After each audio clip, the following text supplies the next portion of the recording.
우리는 또 메타버스라는 새로운 세상을 개척을 해서 그렇게 우리를 봐달라. 그런 면에 있어 상당히 스마트한 전략 같고 그런 관점에서 우리가 좀 봐야 되는 게 아닌가. 세계적인 세계 최고의 SMS 기업 플러스 메타버스 콜옵션이 있는 회사를 퍼 기준으로 19번에 산다면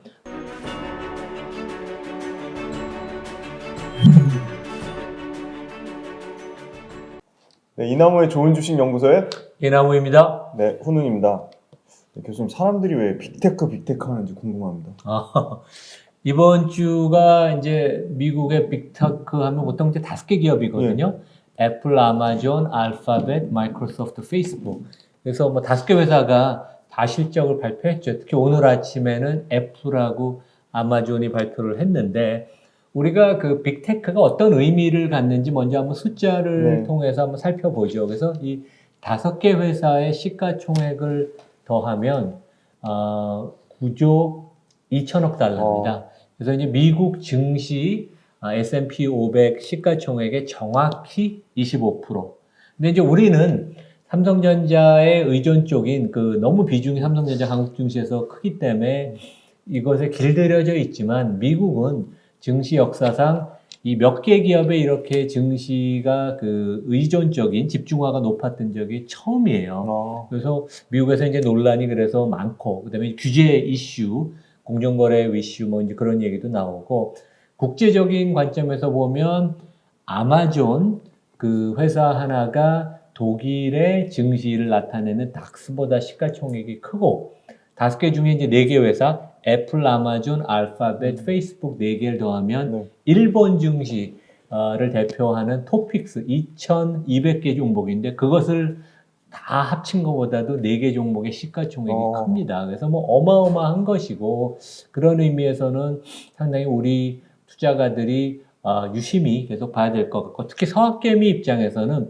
테슬라가 보유 종목 1위지만 톱10 안에 다 우리 그 얘기한 애플, 아마존, 알파벳, 마이크로소프트 다 들고 있어요. 그런 면에 있어서는 아마 우리 서학개미 분들도 이번 실적, 이번 주를 유심히 봤을 거라고 생각을 합니다. 단도직입적으로 여쭤보겠습니다. 이 플랫폼 빅테크 기업들 주가 지금 현재 버블인가요? 결론은 버블은 절대로 아니다. 네. 이미 지난 10년 동안 초고속 성장을 했고 주가도 당연히 그만큼 20% 이상 다 상승을 했고 앞으로도 3년, 5년, 10년은 높은 성장률은 조금 둔화될 수 있습니다. 워낙 덩치들이 이제 커져서 하지만 10%, 20%의 성장은 충분히 할 것으로 보이고 이번 5개 회사 실적을 봐도 제가 학점으로 학교에 있으니까 학점으로 매기만 한 A-는 되는 상당히 좋은 성과고 공급망 문제, 부품 부족 그런 뭐 어떻게 보면 불가피한 그 외부적인 그 요소가 있어서 그런 것을 빼면 상당히 아주 우수한 실적이라고 볼 수가 있습니다. 그래서 왜 이 기업들이 계속 그 고속 성장을 하냐 보면 가장 큰 이유는 좋은 사람을 그냥 다 빨아들입니다. 이미 너무 좋은 인력들을 많이 갖고 있고 미국에서 보면 5년, 10년 전만 해도 뭐 그전엔 당연히 그랬고 대학교에서 가장 우수한 인력이 변호사가 되거나 뱅커가 지금 월가를 가거나 컨설턴트 아니면 대기업에 가는데 요즘은 가장 인기 있는 전공이 당연히 스탠포드, MIT는 그렇지만 하버드, 예일, 프린스턴 같은 아이비도 컴퓨터 프로그래밍, 컴퓨터 사이언스가 가장 인기 있는 전공이에요.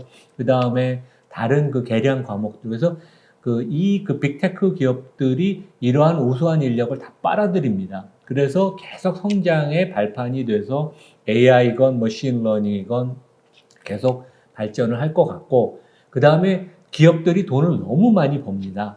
그래서 뭐 적게는 50조 원, 많이는 100조 원을 매년 버는데 그래서 R&D를 적게 투자하는 데는 20조 원, 아마존 같이 50조 원까지 투자하는 데가 있거든요, 매년. 그래서 R&D를 많이 투자하면서 진입 장벽을 쌓습니다. 그래서 우리가 지난주에 그 피터 틸 얘기를 했죠. 실리콘밸리에서 가장 영향력 있고 그 존경받는 투자가이자 그 전략가. 그래서 뭐 일론 머스크랑 거의 뭐 맞짱을 뜰 정도로 대단한 실리콘밸리의 전략가인데 이 사람이 계속 이런 얘기를 하죠.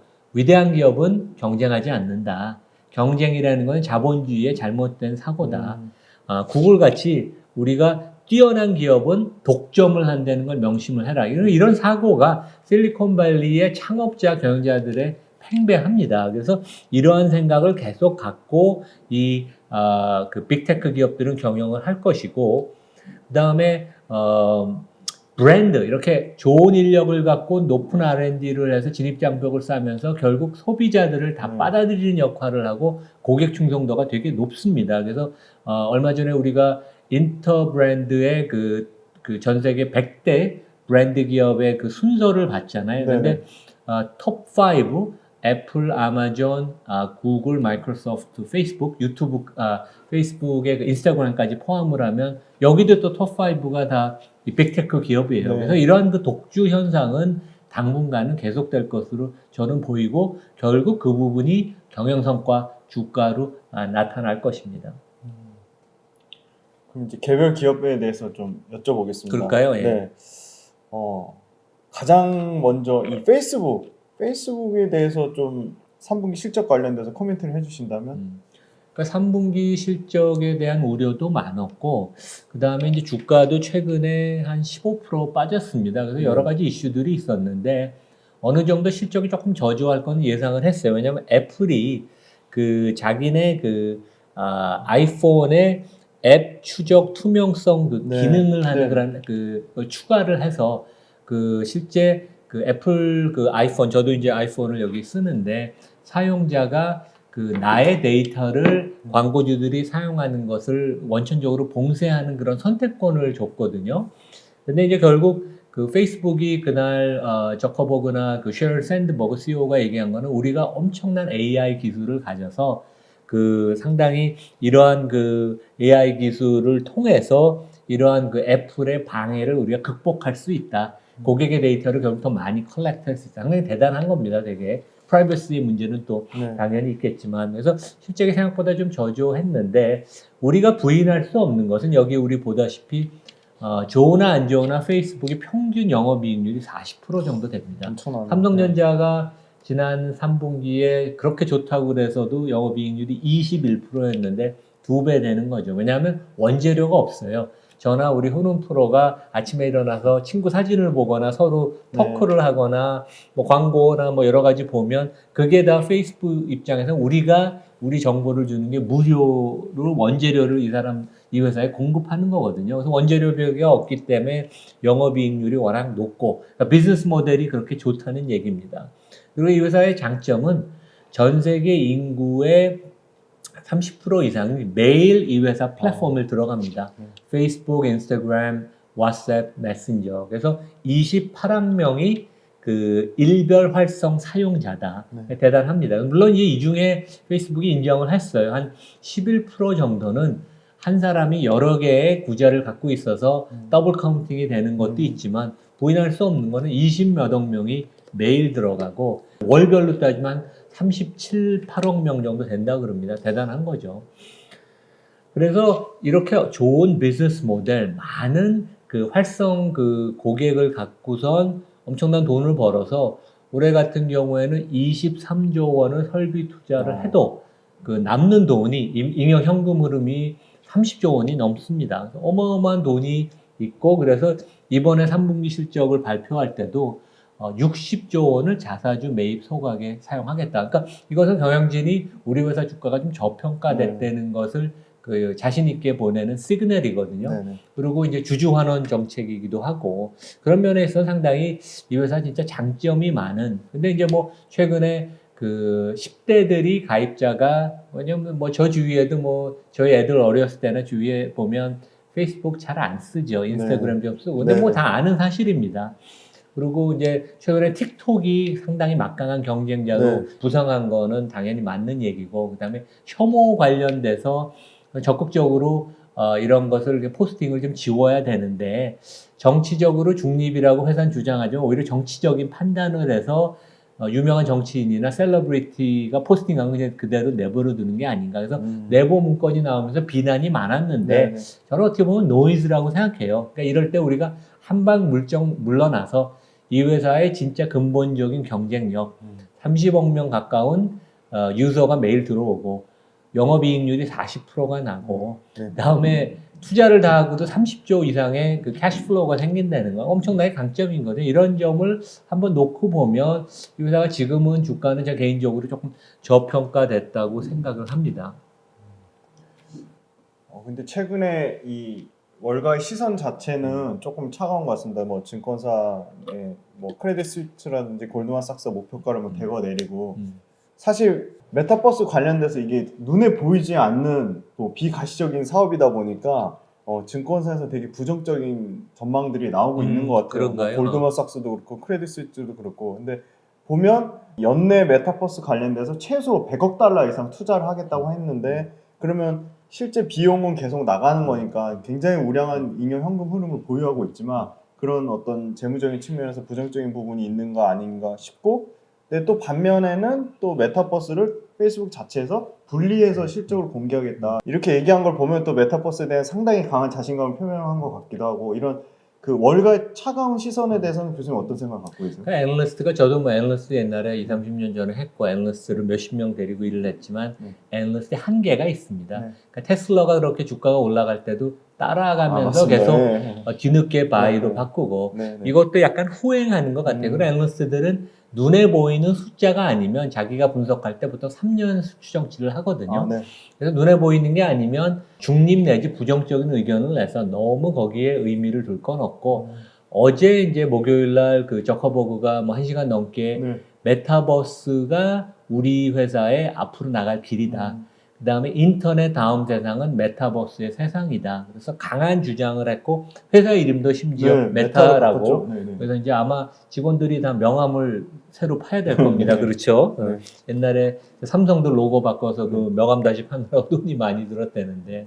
그래서 저는 일론 머스크나 저커버그 같은 사람은 진짜 우리 같은 보통 사람이 상상을 못하는 미래를 내다보는 능력이 있기 때문에 이런 얘기를 하는 것 같고, 오큘러스라는 여기 그 사업 부서가 네. 있었는데 네. 한 2,000명 정도 직원이 되는 걸로 아는데 적자가 많이 나는데도 그동안 끌고 왔어요. 그래서 결국 저커버그가 자기는 페이스북을 대학교 1학년 때 창업하기 전에 이미 그 전에도 난 메타버스 이런 거를 생각을 했다. 그러니까 우리가 어떻게 이해를 할 수 있겠나요? 네. 그래서 월가 애널리스트도 내가 정확하게 이해는 못하지만 아마 이것이 가시화가 된다면 페이스북의 주주들은 메타버스 관련된 성공에 대한 콜옵션을 갖고 있는 그런 그 플러스 그 효과도 있을 거라고 얘기하는 사람도 있습니다. 그래서 저는 나쁘게 보진 않고, 이게 어떻게 보면 6, 7년 전에 구글이 알파벳이라는 지주회사를 만들어서 여기 그림에도 보면 왼쪽에는 돈을 많이 버는 독과점적인 회사,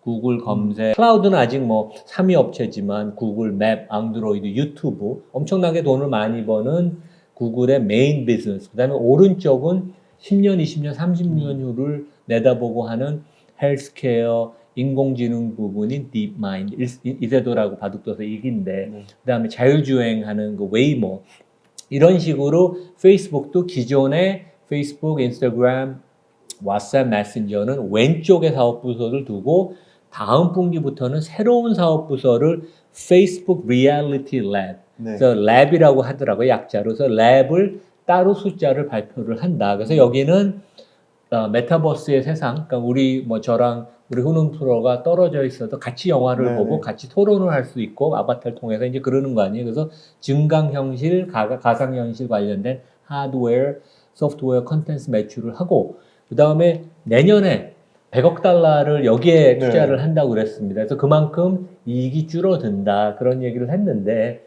인원도 한 10,000명 고용하고 지금 한 7만 명이니까 15% 늘린다는 거 엄청난 확신을 갖고 하는 거입니다. 그래서 저는 좋게 보는 거고, 그 다음에 회사가 이렇게 현금을 많이 벌면 이 돈을 자사주 매입에만 다 쓰는 건 좀 아까운 것 같아요. 그래서 진짜 페이스북이 미래의 성장을 창출하는 쪽에 투자를 하는 게 좋을 것 같고, 그 다음에 그 아까 말씀드린 공정거래위원회가 규제 관련 관점에서 페이스북을 걸고 넘어질 수가 있는데 상당히 이거는 선제적으로 대응을 하는 겁니다. 우리가 이렇게 사업비 개편을 해서 기존 비즈니스는 이렇게 있고 우리는 또 메타버스라는 새로운 세상을 개척을 해서 그렇게 우리를 봐달라. 그런 면에 있어서 상당히 스마트한 전략 같고, 그런 관점에서 우리가 좀 봐야 되는 게 아닌가. 그래서 우리 지금 주가를 보면 퍼가 최근에 많이 떨어져서 20배 밑으로 내려왔어요. 그래서 세계적인 세계 최고의 SMS 기업 플러스 메타버스 네. 콜옵션이 있는 회사를 퍼 기준으로 19번에 산다면 한 뭐 20배, 25배 수준에 얼마 전에도 거래가 됐거든. 그 전에는 뭐 한 5년 전에는 3, 40배 거래되는 회사가 그래서 너무 많이 주가가 내려온 게 아닌가. 아직도 돈을 엄청나게 많이 버는 회사입니다. 영업이익률이 40% 가까우니까. 그래서 그렇게 좀 보는 게 맞는 게 아닌가. 노이즈를 우리가 보지 말고 펀디멘털을 정확하게 보는 게 저는 맞다고 생각을 합니다. 콜옵션 용어가 어려워서 이거 자막으로 부탁드릴게요. 아, 네.